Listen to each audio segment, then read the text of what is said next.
여러분, 오늘 우리가 직분에 대해서 생각해 보고 있는데요. 좀 직분에 대한 여러 가지 실제적인 거 보기 전에 그거의 바탕이 되는 것을 말씀을 찾아보기 원합니다.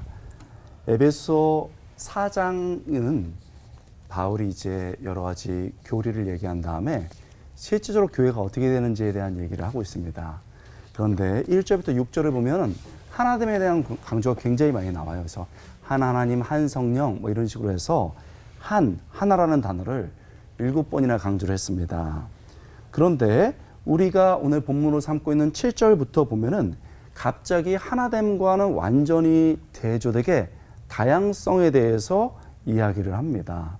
우리말 성경 개역 개정에는 없는 하나의 단어가 빠져 있는데 이게 대라는 단어입니다. 이 대가 그러나, but 이런 식으로 번역이 돼요. 그래서 하나됨에서 얘기하다 갑자기 다양성을 얘기하지요. 그래서 세번역 성경은 이렇게 번역했습니다. 7절이지요. 세번역 성경 7절입니다.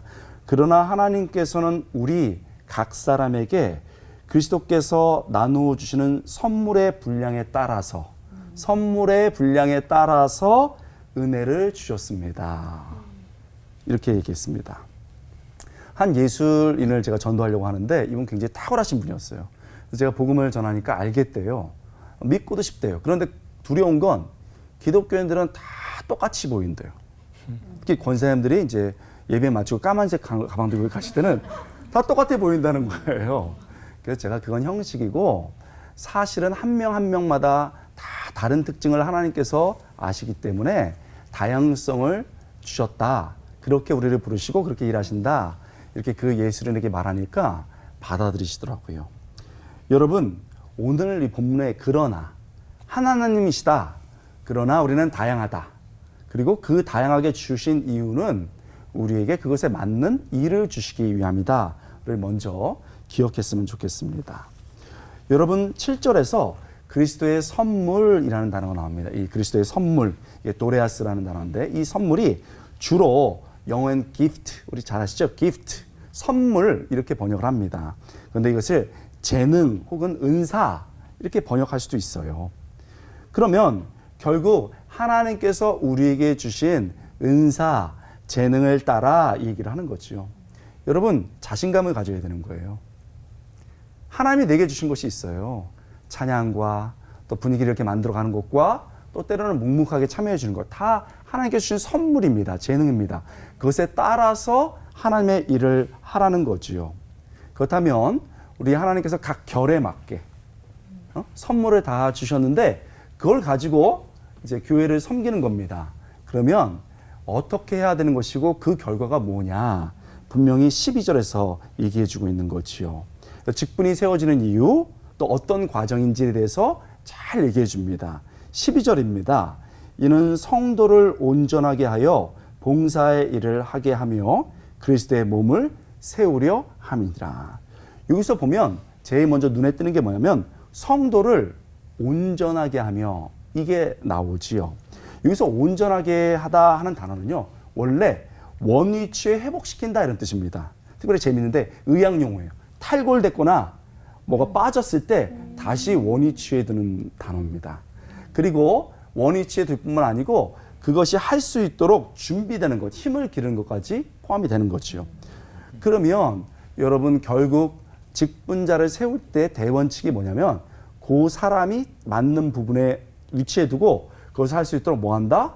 훈련하게 한다. 온전하게 해야 된다. 이걸 먼저 얘기하는 거죠. 교회에서 왜 싸움이 나냐면은 맞지 않는 자리에 두거나 온전하게 훈련을 안 시켜서 그렇습니다. 그래서 대원칙은 그 사람의 은사대로 또 그래서 훈련을 시켜야 된다. 이 얘기를 하고 있는 거죠. 그리고 또 봉사의 일을 하게 하며 이렇게 되어 있습니다. 온전케 한 후에 그 직분에 따라서 뭘 해야 되냐면 여러분 봉사의 일을 하게 한다는 거죠.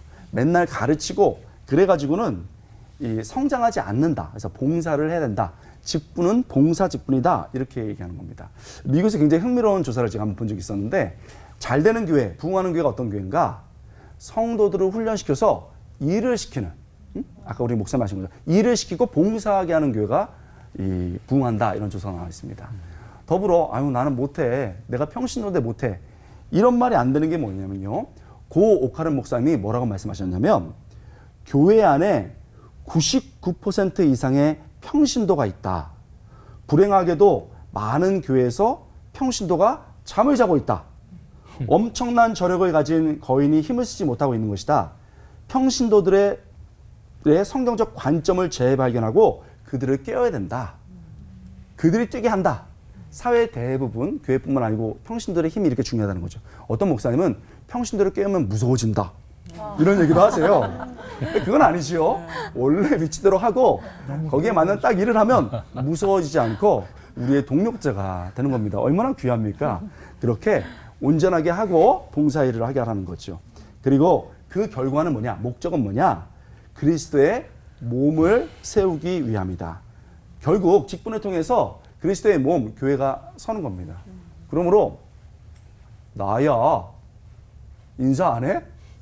목에 힘을 딱 쥐고 이런 건 아니라는 거죠. 뭐가 서는 거예요? 자기의 자존심, 자기의 명예가 아니고 그리스도의 몸이 서는 것을 분명하게 이야기하고 있는 겁니다. 여러분, 나같이 부족한 사람을 통해서 그리스도의 몸이 서고 교회가 선다는 것 얼마나 감사한 일인가요? 앞에 서 있든 그냥 물 한 잔을 떠는 역할을 하든 우리 주님은 그것을 귀하게 보시고 그 직분 속에서 최선을 다한 거 박수 쳐주시는 분입니다. 아멘. 여러분, 직분이 아니라 그 직분을 주신 그 하나님 생각하면서 내가 있는 곳에서 정말 충성하고 기쁘게 살아가는 여러분 될 수 있길 바랍니다. 기도하겠습니다. 하나님, 직분이 아니고 직분을 주신 하나님을 생각하게 하시고 늘 겸손하게 하나님, 나를 사용하시는 하나님 앞에 충성되게 살아가게 하여 주시옵소서. 아멘. 감사드리고 예수님의 이름으로 간절히 기도드리옵나이다. 아멘. 아멘.